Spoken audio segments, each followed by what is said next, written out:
Olá, meu amigo, olá, minha amiga. Estamos aqui de volta com mais um Professor Zaineg Entrevista no Lê em Campo. Esse projeto que eu não me canso de falar, que é sensacional, do nosso querido amigo Andrei Kampf. Hoje estou recebendo a doutora Fabiana Vilela, que teve uma atuação fortíssima no direito esportivo. Eu falo sempre do meu programa lá na TV Justiça, né? E ela foi uma das primeiras entrevistadas, isso no meados dos anos 2000. Não tinha muita gente no direito desportivo, e principalmente mulher. Verdade. Você foi, acho que, uma das primeiras, eu me lembro bem. Você e a Simone Piloto, que é lá de São José dos Campos, depois começaram a aparecer mais meninas, e hoje as mulheres mandam no direito desportivo, né? Pois bem, e a Fabiana é advogada, mas ela deu uma migrada para uma outra área, que é a área do desenvolvimento humano. Então eu vou conversar com ela sobre, primeiro, como ela entrou no direito desportivo e saiu, e como que agora ela volta falando de desenvolvimento humano na área do esporte também. Então, muito obrigado por você vir aqui gravar conosco essa entrevista, em meu nome, em nome do Lê em Campo, e muito bom te ver. Eu que agradeço, estou muito feliz de estar aqui, né? Agradeço o convite, é sempre uma honra participar dos seus programas. Lá em meados de 2000, como você mesmo falou, a gente falou na época era sobre direito de imagem, a coisa estava começando, né? Estava borbulhando na área do direito desportivo, porque eu sempre fui apaixonada por esporte, né? Sempre fui uma pessoa que teve muito envolvimento com esporte desde pequena, no começo como atleta, depois como fã e em terceiro lugar como profissional. Eu atuei durante muitos anos, foram praticamente 10 anos atuando no direito desportivo e na advocacia em geral. Mais de uns anos para cá, né, veio assim da minha essência, algo que eu me conectei porque eu sempre fui apaixonada pelo ser humano no geral, né? Tanto que a gente que trabalha no direito, a gente vem dessa formação da área de humanas, e porque justamente a gente gosta de lidar com pessoas, gosta de contribuir na resolução de conflitos. Então, o que eu migrei, que eu brinco, eu falo, eu migrei da resolução de conflitos jurídicos, de contribuir com as pessoas nessa área, para a resolução de conflitos internos. Né? Mas você sabe, eu também te falei, né, tô trabalhando nessa área fora do direito, eu tô tentando mudar o termo migrar, porque quando fala migrar, eu também falo isso, eu falo, tô migrando, não isso, a gente tá acrescentando. Acrescentando, porque exato. Como eu te falei antes de começar, né, fiz uma pós em ciências humanas e tenho falado sobre gentileza, inteligência emocional, mas realmente é uma área apaixonante. Você falou uma coisa bem interessante, né? No direito são ciências humanas aplicadas. Exato. Então, ciências humanas. É difícil você ver um engenheiro que vai querer tratar disso. Aqui não é nenhuma crítica, que hoje qualquer coisa que fala já vão levar para o lado ruim. É que cada um tem, sei lá, um dom, né? Outro dia eu vi um filósofo falando, não existe dom, que existe dedicação, esforço. Mas eu acho que ele não está muito certo, não. Porque, veja, futebol.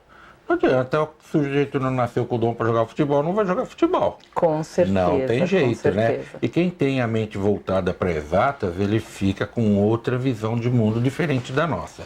Mas me conta uma coisa. Você estava lá, você foi para o direito desportivo, porque gostava de esporte. Você jogava o quê? Basquete ou vôlei? Eu já joguei os dois, né? Dois. Mas que você é baixinha, né? E durante muitos anos também eu era excelente em natação, né?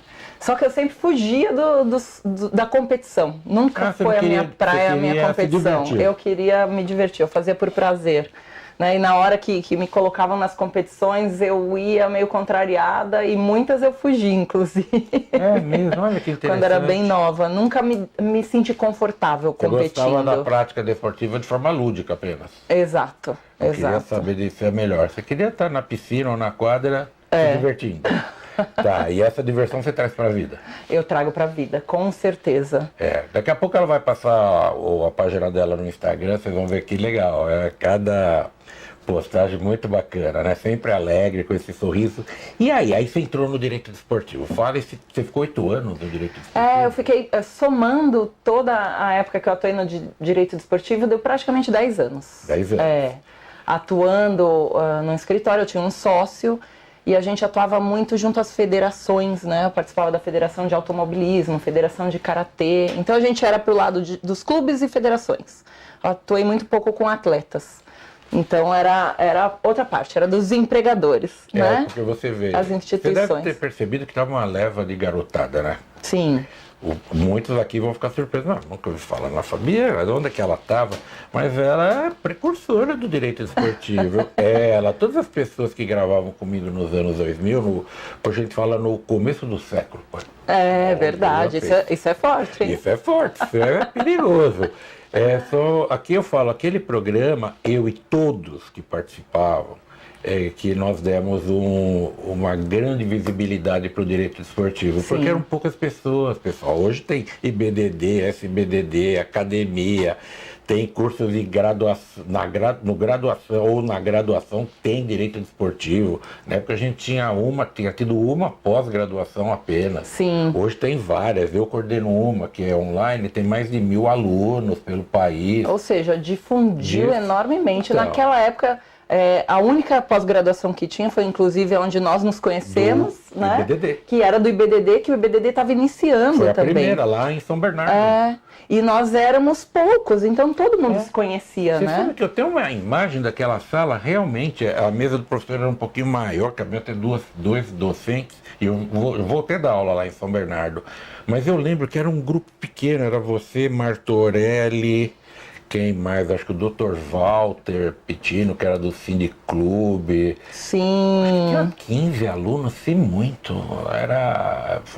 Então eu falo, pessoal, eu me coloco aqui, mas todos nós naquela época fomos aqueles que nós desbravamos o direito desportivo, né? Falava que trabalha com direito desportivo. Direito desportivo? Era até falar, isso é gente que não gosta de estudar, né? As pessoas não entendiam qual que era exatamente a atuação, né, do direito desportivo. Né? Praticamente não nenhum. Tinha, era a doutrina, e hoje é barbaridade. Aí você foi... O que fez você deixar essa área? Por que quem entra não larga? Então, foram os próprios rumos que a minha vida foi tomando. A gente fala que muitas vezes a gente vai dando alguns passos, vai vindo outras oportunidades, quando a gente vê, tudo muda, né? Então, se eu te disser exatamente o que aconteceu, foi muito até curioso, porque foi em 2012, eu passei, vamos dizer assim, por uma virada total de vida. Foi uma fase que eu comecei a questionar tudo que eu estava fazendo, o que tinha ou não sentido, e outra, né? Quando a gente entra, mesmo nas áreas, e o direito tem muito disso. Você leu Viktor Frankl, por acaso? Já li, sim. O Sentido da Vida? Você está falando, eu estou lembrando aqui do que é bem por aí. Especialmente áreas no direito, a gente vem com aquela ânsia, com aquela paixão, com aquela sede de justiça, de ver, de fazer o correto. E muitas vezes quando a gente se depara com os bastidores disso tudo, com o dia a dia, nem sempre é como a gente imaginava, né? Verdade. E às vezes a gente quer fazer o melhor ali e não consegue pelo próprio sistema, exatamente. E eu, dentro dos meus valores, o valor de justiça, ele é altíssimo, né? Eu tenho essa coisa de não conseguir lidar bem com a injustiça. E com falta de ética. Com falta de ética, com deslealdade, enfim, uma série de coisas aqui. Enfim, com o podre da alma humana. Que a gente sabe que em todas as áreas, em todos os lugares a gente encontra. Basta a gente conhecer um pouco mais, né? E mais uma coisa também que pra mim pega muito no direito, né? Eu tenho até tatuado aqui a balança da justiça.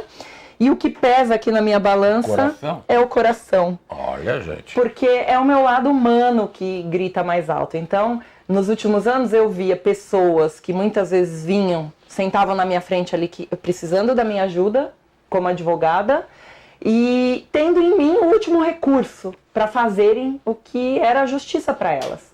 Então você tá lá, você tem todo um preparo, você tem anos de investimento na profissão, no estudo, você se capacita para aquilo e faz o seu melhor, você entrega o seu melhor para aquele que te procura.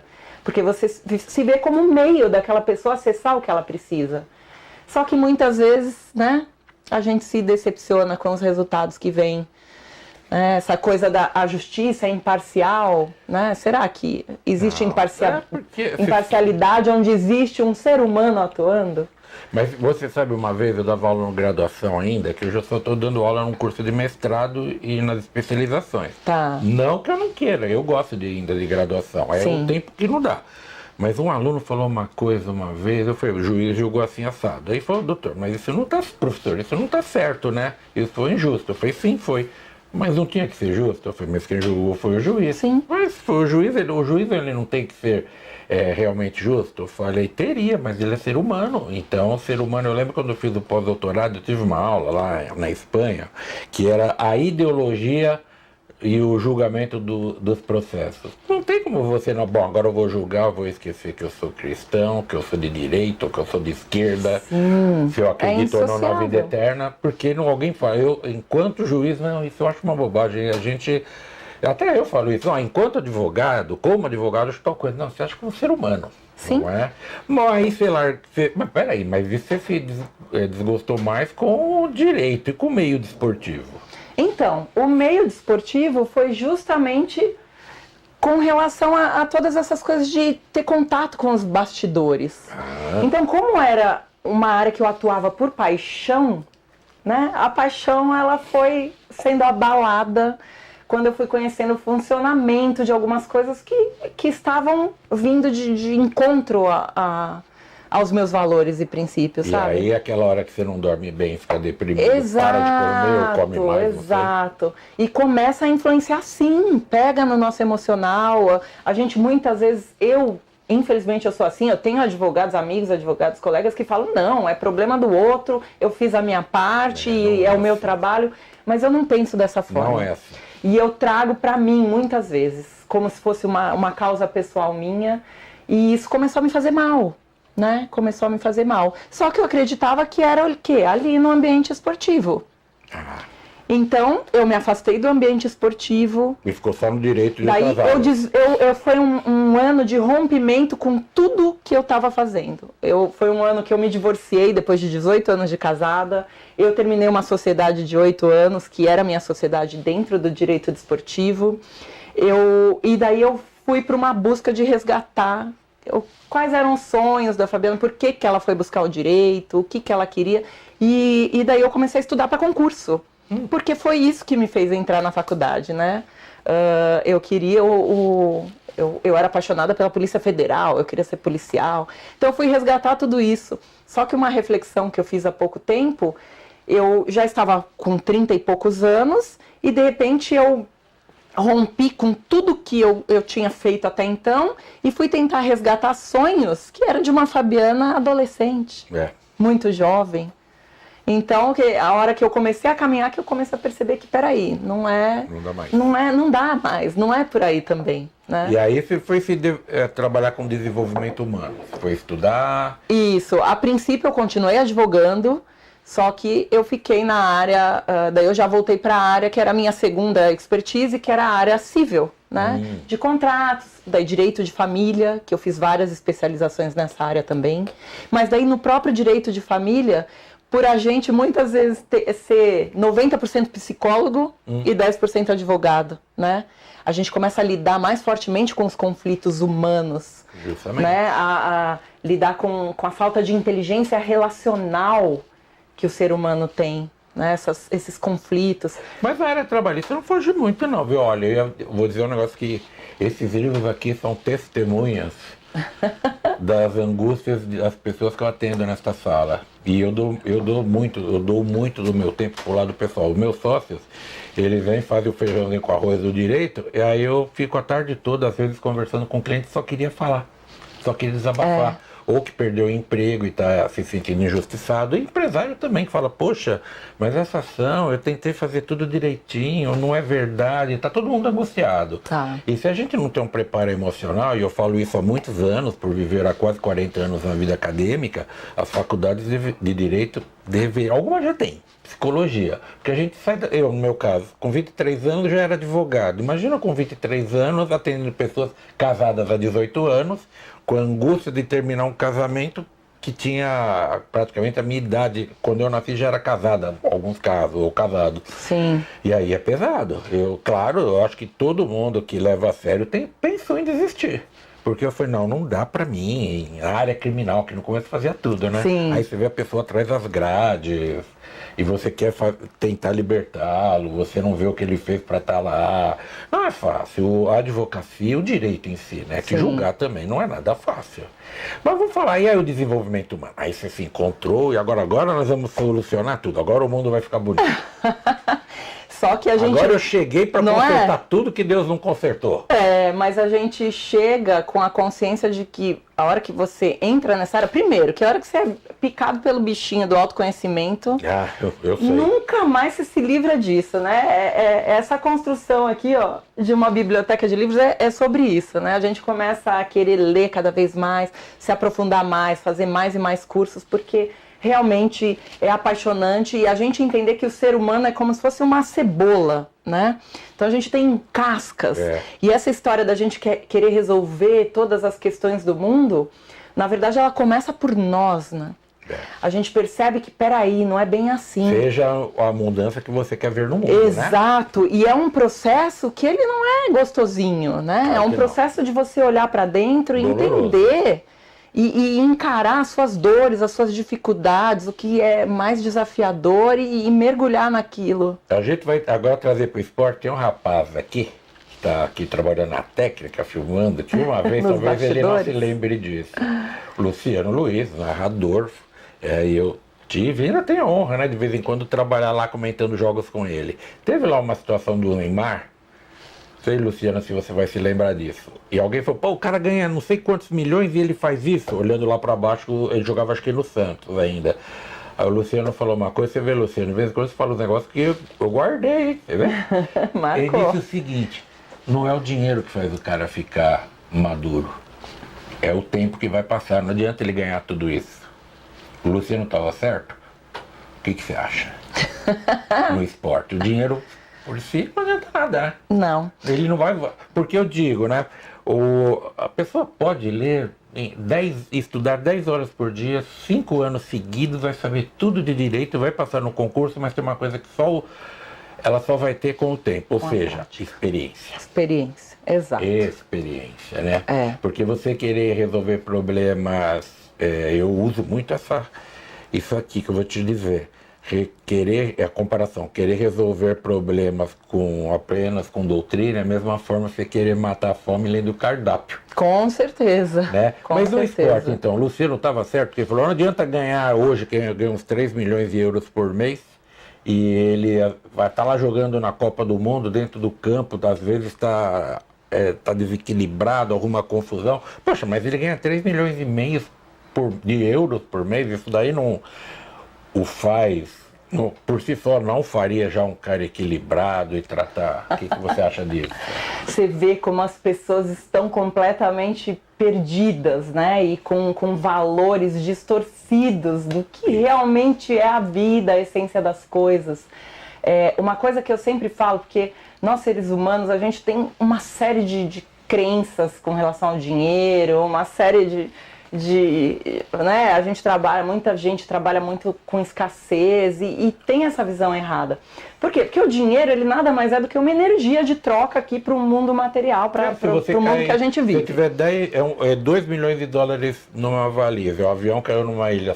Sim. Você ficou o único sobrevivente, né? Aquele dinheiro, você vê para quê? Exato. Para pôr fogo, para fazer... para te aquecer, para esquentar a comida, né? Vou fazer uma análise aqui, aproveitar, né? Me diga uma coisa... Tem gente que é tão pobre que só tem o dinheiro, né? Sim. O dinheiro só é um negócio, é um problema a menos que a pessoa tem. E às vezes é um a mais. Sim. Ela continua com as angústias, com os problemas. O dinheiro, na verdade, como ele é só essa energia de troca, ou seja, ele é o pagamento pelo seu tempo de vida. Você está dedicando seu tempo de vida a algo e você recebe ele em troca para pagamento. Então o dinheiro é neutro. Não existe... positivo ou negativo na energia do dinheiro. Então muitas pessoas têm a crença de que, depois que ganhou dinheiro, a pessoa ficou arrogante, agora trata todo mundo mal.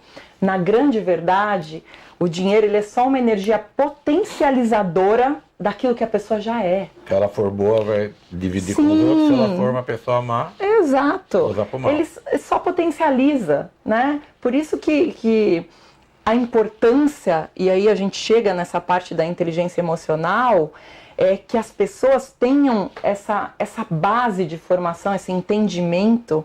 Como você falou, agora algumas universidades já têm curso de psicologia, já estão dando... Mas esse suporte, ele tem que vir da infância, né? Da formação do ser humano. E hoje em dia a gente já tem esse processo aí de mudança que muitas escolas já estão trabalhando com práticas colaborativas, com inteligência emocional, tem alguns livrinhos, algumas coisas. Meu filho mais novo mesmo, na escola dele, ele tem PEC, né?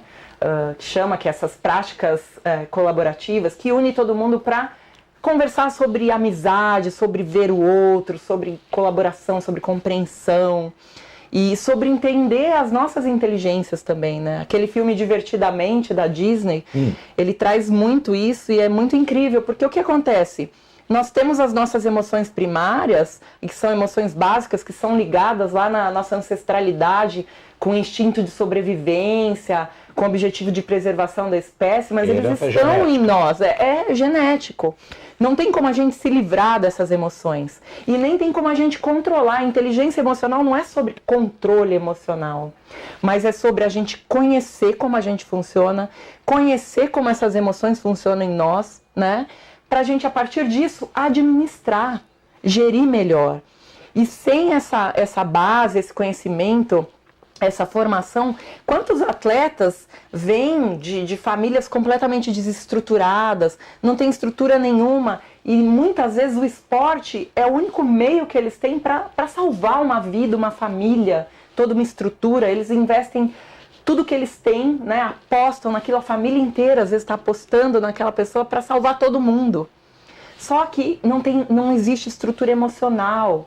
Então, eu não sei como que os clubes estão atuando nesse momento, principalmente os clubes formadores, e investir também nesse lado. Eu lembro que tem alguns trabalhos sérios que são feitos que colocam isso. Porque daí uma pessoa que cresceu, né, tem a visão de mundo dela, as crenças, tem o que ela foi exposta ao longo da infância, juventude, daí vem para a área do esporte, o esporte de alto rendimento, gente.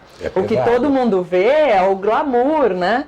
Como você falou, mas tem 3 milhões por mês entrando na conta, não sei quantos bilhões de patrimônio, mas a parte, o dia a dia, a dedicação integral, que essas pessoas têm que abdicar ao longo da vida, né? Não vive uma vida normal como a gente, que pode ir ali, sair, beber, brincar, voltar a hora que quer, aproveitar. Não, tem compromissos sérios de disciplina.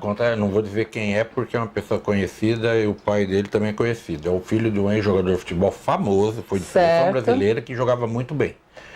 E ele abandonou e foi exercer advocacia, foi estudar direito. Eu falei, cara, mas você diz que você joga demais, né?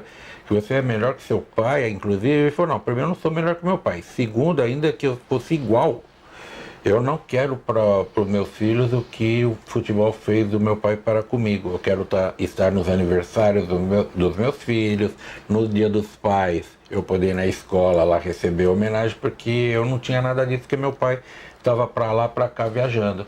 Então essa inteligência emocional, até o atleta de alto rendimento, ele tem que ter para poder educar o filho, né? Sim. Porque se ele chegar em casa, essa semana eu comentava com um cliente aqui de escritório sobre jogador de futebol, mas o cliente não é da área de futebol, é da área de restaurante.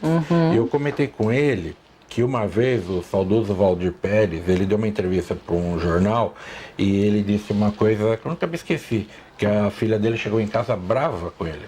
Por que você está assim? Porque todo mundo lá, a professora perguntou qual a profissão do seu pai? Um era advogado, outro era médico, era dentista, outro era comerciante. Aí quando chegou no meu pai não trabalha, ele só joga bola. Perdão. E ele falou, poxa, mas é meu trabalho. Poxa, pai, mas você só joga bola. Eu fiquei com vergonha. Agora eu vou falar uma coisa que ele não falou isso. Agora eu vou falar eu. Tá. Se um atleta desse, quando eu ouvi isso de um filho, ou de uma filha, enfim, e ele não tiver preparo, ele vai dizer, mas olha, os pais dos seus amigos não ganham o que eu ganho, não tem a vida que você tem. Mas será que para a criança está pouco se importando com aquilo? Eu não gostaria de ter o pai no dia dos pais lá para entregar aquele bilhetinho. Como os que eu entregar para minha mãe morreu faz pouco tempo, eu achei lá na casa dela as coisas que eu dava na infância. Sim. Ela guardou tudo. E aí ele não tem isso. É verdade. Não é fácil, né? Mas você vê que bacana, porque qual que é a tendência do ser humano? Normalmente é repetir padrões familiares.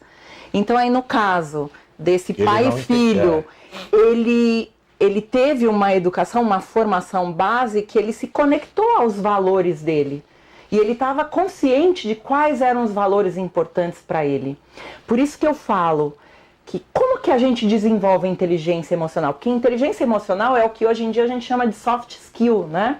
Porque a gente vê aí muitas pessoas que conseguem empregos, posições no mundo empresarial, no próprio mundo esportivo, pelas suas habilidades técnicas, né? Pela sua expertise, pelo seu currículo profissional, mas elas põem tudo a perder por conta da inabilidade emocional. Né? Comportamental, porque comportamento e relacionamento é tudo. Não adianta a gente ser o melhor, né? O advogado assim melhor naquilo que você faz se você não tem essa inteligência de lidar com pessoas, porque a gente lida com pessoas o tempo todo. E daí isso vai trazendo problemas de relacionamento pra gente, que todas as portas vão se fechando. Então a inteligência emocional é uma soft skill hoje da mais importante. E como que a gente desenvolve ela? Porque a gente não nasce com ela, mas é fundamental que a gente desenvolva. E a gente desenvolve o quê? Através do autoconhecimento, não tem outro caminho. Você e todo mundo que está assistindo aqui, vamos pensar naqueles nossos colegas de faculdade que eram os crânios, os gênios e que não deram em nada na vida. Sim. Porque eles tinham inteligência QI, mas não tinham inteligência emocional, não souberam lidar para ingressar na vida em sociedade, né? Exato, exato. E, inclusive pessoas com o nível de QI, de inteligência muito alto, normalmente você percebe que são pessoas que acabam enfrentando mais desafios, mais problemas ao longo da vida. Por quê? Porque muitas vezes elas estão vendo o que ninguém vê, elas entendem de uma forma diferente, elas veem um mundo diferente, e daí gera esse conflito. Não tem porque elas não entendem as próprias emoções. E inteligência emocional não é só sobre a gente entender e gerir as nossas emoções, mas sobre a gente ter percepção para a emoção do outro. E daí, se a gente não cria essa habilidade de empatia, de olhar e ler a emoção do outro, isso cria ainda mais conflitos. Mas quando você vai fazer uma palestra para atletas, eles não gostam desse assunto, né? Sim, Queria mas... saber. Gosta ou não gosta? Não gosta. Lá vem a tia para falar aquele negócio. Então, mas você... Tô perdendo meu tempo que eu queria estar jogando bola lá, treinando, batendo falta, e aí vem falar esses negócios aqui. Mas daí sabe como a gente faz? Porque são 5 passinhos de inteligência emocional para a gente aplicar ela para o esporte. Né? Que primeiro, o atleta ele precisa se conhecer. Então ele tem que ser feito um trabalho nele, porque ele não vai conseguir sozinho, óbvio, precisa de uma ajuda, de alguém ali que ajude para que ele se conheça um pouco. E esse processo de se conhecer, ele pode ser, ainda mais para atletas mais novos, assim, feito de forma lúdica, de forma leve, que envolve eles nesse processo. E vai trazendo o fato de ir acessando coisas que nem eles sabiam que tinham. Né? Você falou, a gente trabalhar com pontos fortes. Vamos pensar um pouquinho, você está falando que está se formando. E quando vai para aquele que já é formado aí, que ele não quer ouvir nada, né? Sim. Mas daí existem estratégias para chamar atenção, com certeza. Né? Porque cada faixa etária, cada geração, né, tem as coisas que hoje a geração mais nova quer tudo muito dinâmico, muito rápido. Você ficar falando uma hora para eles, depois de meia hora eles não estão prestando mais atenção em nada, né? O médico psiquiatra, psicanalista que eu conheço, ele torce para o Santos e ele estava envolvido lá com o Santos numa época que eu também prestei serviço para o Santos Futebol Clube. E ele ia fazer palestras. Na época que o Neymar estava aí, começando, já estava... novinho. Mas não, o Neymar já estava um pouquinho mais maduro, já era o Neymar. Mas eu não sei se foi o Neymar, ou se foi o Robinho, sei lá o quê. Porque o pessoal, os jogadores falam, toda vez que esse tio vem fazer palestra aqui, a gente perde, não queremos mais ele. Será que isso mexia com os atletas, eles não iam bem no jogo? Ou era uma mera coincidência? Queria alguém para me falar isso. Eu nunca perguntei isso Ó, quase falei o nome dele, não vou falar aqui, para que ele não queira, né? Sem autorização é complicado. Negócio, aquele LGPD, né? Eu quero saber de encrenca. O que você acha disso? Então, é complicado, porque daí a gente teria que entender como que se davam essas palestras, né? As pessoas devem estar falando, e o que deu? Pô, mandaram o cara embora, né? Melhor ficar com os jogadores, né? Preferiram acreditar na superstição. Né? Porque, na verdade, coincidências não existem, né? Eu brinco, eu adoro essa frase que eu falo. Não existe coincidência, tudo é providência. Tudo é como tem que ser. É forte isso, né? Poxa, não existe coincidência. Outro que eu vou marcar tudo aqui. É providência. Tudo é providência. Tudo é providência. Gente, eu tenho que aproveitar, né? Não, tô brincando, mas tô marcando. Então, você acha que mexia mesmo com a cabeça deles, eles iam lá pro campo falando, nossa, de onde eu vim? Eu pensei que tivesse vindo de Carapicuíba, agora o médico tá falando que eu vim de outro lugar e tal. Ó, tô brincando de Carapicuíba, que eu tô para receber o título de cidadão lá da cidade. Não vão deixar vir dar o título, porque eu fiz essa brincadeira, né? Outro dia eu tava com esse rapaz também num evento lá em Campinas, aqui com o Luciano, e eu fui falar, poxa, gente, não existe time pequeno. O time da última divisão lá do Acre, pro pessoal de lá, é o maior time do Brasil. Sim. Pô, tinha um sujeito lá do Acre, falou, o cara aqui é do Acre. Eu falei, pô, eu adoro o Acre, eu nunca fui lá, meu sonho é viver no Acre. Brinquei, né? Mas você também não estava... Não, eu não estava ofendendo. Você estava falando sobre valor, não, né? mas o rapaz não ficou chateado. Sim. Tanto que ele veio falar comigo, eu falei, sabe por que eu dei o exemplo do Acre? É que você há de convir que o Acre é longe, né? Sim, e não tem tradição no futebol, né? São 3 estados que eu não conheço, Acre, Rondônia e Amapá. Até Roraima eu já fui, no Acre ainda não fui. Mas ele falou, não, eu entendi, mas... Porque eu estava até elogiando, porque o Acre é longe, ninguém sabe quantas divisões de futebol tem no Acre.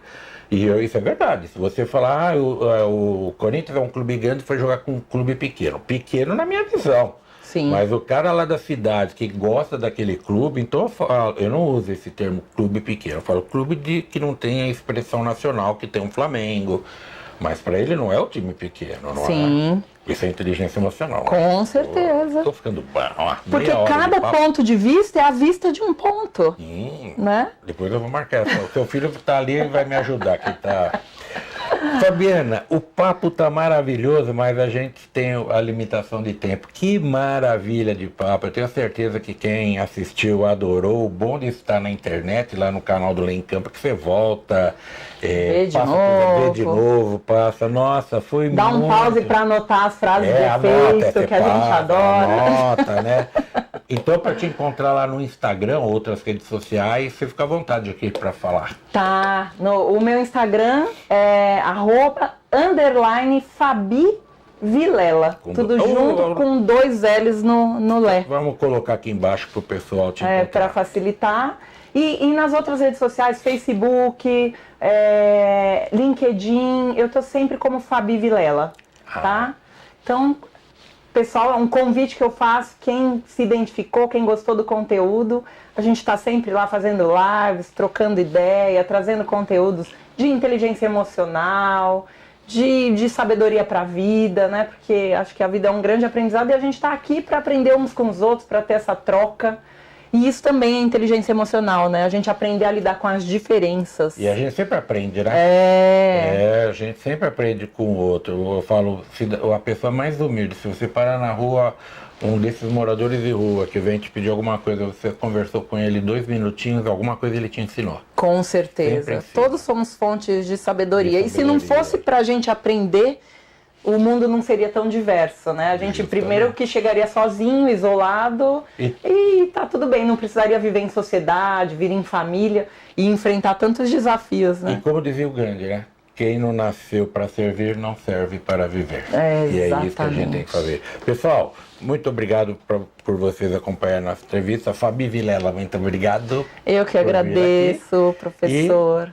Continue aqui conosco assistindo nossos vídeos e até o próximo Professor Zainag Entrevista. Bye, bye. Tchau. Tchau, tchau.